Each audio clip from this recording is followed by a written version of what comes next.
খিনি সুন্দৰভাৱে চলি আছে, সম্পূৰ্ণ নিৰাপত্তাৰ মাজতে কামখিনি চলি আছে। একচুৱেলি পৰীক্ষা 15 তাৰিখে শেষ হ'ল। 15 তাৰিখে শেষ হোৱাৰ লগে লগে বিভিন্ন ডিষ্ট্ৰিক্টৰ পৰা প্ৰায় 28খন ডিষ্ট্ৰিক্টত পৰীক্ষা অনুষ্ঠিত হৈছিল। তাৰ পৰা OMRখিনি ইয়ালৈ আহিছে আৰু নেক্সটখিনি 18 তাৰিখে কমপ্লিট ৰাতি প্ৰায় 10টামান বজাত শেষ হৈছে। তাৰপিছত 15 তাৰিখৰ পৰা স্কেনিং সুন্দৰভাৱে চলি আছে সম্পূৰ্ণ নিৰাপত্তাৰ মাজত।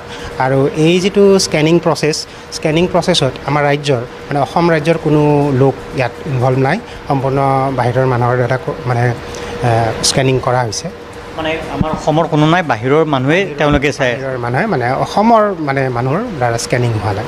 এইটো হ'লে কিছু ক্ষেত্ৰত সুবিধাও হয় আৰু বহুতখিনি ছিকিউৰিটিৰ কথাও আছে। বাহিৰৰ মানুহৰ যিহেতু আমাৰ ৰাজ্যৰ লগত কোনো কানেকশ্যন নাই, তেওঁলোকৰ দ্বাৰা গোটেই প্ৰচেছটো কৰা হৈছে। কেইটা কক্ষত চলি আছে কামখিনি? এটাই হল টাইপ এটা হেৰিতে কৰা হৈছে আৰু প্ৰায় স্কেনিং প্ৰচেছত যি শুনিছোঁ আমি, যিখিনি খবৰ পাইছোঁ সেইখিনিত প্ৰায় 65-70 মান ল'ৰাই কাম কৰি আছে। 35 মান স্কেনাৰত কাম কৰি আছে আৰু যিখিনি প্ৰায় প্ৰথম পৰীক্ষাটোত প্ৰায় 11 লাখ পৰীক্ষাৰ্থী আছিল। 11 লাখৰ ভিতৰত আই থিংক 9 লাখ মান মানে এপিয়াৰ আছিল নেকি, মানে একজেক্টটো মই নাজানো, এপ্ৰক্সিমেট 9 লাখৰ যিটো স্কেনিং তেওঁলোকে খবৰ দিয়া অনুযায়ী 3-4 দিনৰ ভিতৰত মানে কমপ্লিট কৰিব। আৰু কোনোবাই চাব খুজিলে এইখন ডিছপ্লেত চাব পাৰিব, যিখিনি চাব খোজে এই যিখন আমি ডিছপ্লে লগাইছোঁ ইয়াতে ডিজিটেল ডিছপ্লে, তাতেই চাব পাৰিব। মানে স্বচ্ছতা আৰু নিকাভাৱে যিটো চৰকাৰে কৈ আছে, স্বচ্ছতা আৰু নিকাভাৱে সম্পূৰ্ণ নিৰাপত্তাৰ মাজতে স্কেনিং প্ৰচেছ হৈছে, তাত মানে কোনো দুবিধা নাই। দিনে ৰাতি কাম চলি আছে? দিনে ৰাতি মানে কি, ৰাতিপুৱা 9টাৰ পৰা কাম আৰম্ভ হয়, প্ৰায় ৰাতি 10টামান বজালৈ হয়। চেবাৰ কৰ্মচাৰীখিনিও যথেষ্ট কষ্ট হয়। চেবাৰ কৰ্মচাৰীখিনি প্ৰথম দিনাৰ পৰা মানে একদম OMRC ডিষ্ট্ৰিক্টত দি অহাৰ পৰা ইয়াতে ৰিচিভ কৰি পেলাই স্কেনিং ৰুমত সোমাই দিয়ালৈ চেবাৰ কৰ্মচাৰী দিনে নিশাই কাম কৰিছে।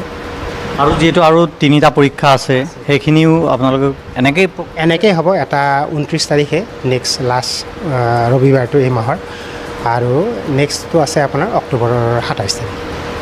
সেইখিনি নিয়াৰিকৈ হ'ব। আমাৰ সম্পূৰ্ণ আস্থা আছে, নিয়াৰিকৈ হ'ব চৰকাৰৰ। আমাৰ যিটো স্বচ্ছতা আৰু নিকাভাৱে চৰকাৰে অনুষ্ঠিত কৰিছে ইয়াৰ আগৰ পৰীক্ষাবিলাকো, বেলেগ বৰ্ডৰ বিষয়ববীয়া তেওঁলোকে আহি এইবাৰ চাই গৈছে নেকি যে অসমে কেনেকৈ পৰীক্ষা অনুষ্ঠিত কৰে, কি হাৰি বা কি ফৰ্মুলা ইউজ কৰে, চাই গৈছে? এইটো বহুত ডাঙৰ পৰীক্ষা অনুষ্ঠিত কৰিছে। এইটো এটা আমাৰ চেবাৰ কাৰণে বহুত এটা ডাঙৰ কঠিন এটা টাস্ক আছিল। এইটো সুন্দৰভাৱে কৰিছে আমাৰ চেয়াৰমেন ছাৰ RC জৈন ছাৰৰ নেতৃত্বত। আৰু আমি ছাৰৰ পৰা শুনা মতে বাহিৰৰ বৰ্ডৰ কিছু কৰ্মকৰ্তা বিষয়ববীয়া আহি পেলাই কেনেকৈ ইমান ডাঙৰ পৰীক্ষা অনুষ্ঠিত কৰিব পাৰিছে সেইটো সুধি যোৱা বুলি আমি শুনিছোঁ। গোটেই চৌহদত CC কেমেৰা সম্পূৰ্ণভাৱে গোটেই চৌহদত স্কেনিং ৰুমৰ ভিতৰত CC কেমেৰা লগোৱা আছে। প্ৰায় 24 CC কেমেৰা 24 আৱাৰ্ছ 24/7 ৰানিং হৈ আছে। তাত কোনো নাই, আপোনালোকে ডিছপ্লেখনত দেখাই পাইছে 24টা কেমেৰা চলি আছে।